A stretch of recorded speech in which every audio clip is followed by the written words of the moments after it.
বাংলাদেশের নিরাপত্তা ইস্যুতে প্রথম দিন থেকেই পাশে দাঁড়িয়েছে পাকিস্তান। ভারত এটাকে বলছে উস্কানি, কিন্তু বাস্তবতা হলো এবার বিতর্ক আর রাজনীতির বাইরে গিয়ে আটকে গেছে এক অদৃশ্য আতঙ্কে।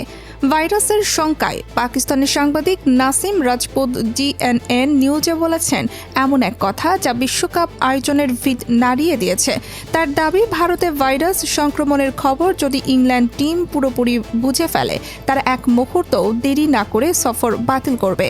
এখানে পাকিস্তানের আর কিছু করার দরকার নেই, সংবাদই নিজের কাজ করছে। সংক্রমণের খবর ভারত থেকেই ছড়াচ্ছে, ভাইরালের গতিতেই ছড়াচ্ছে আতঙ্ক। এর মধ্যে বিসিসিআই সহ সভাপতি রাজীব শুক্লা অভিযোগ তুলেছেন বাংলাদেশকে ভুল পথে চালিত করছে পাকিস্তান।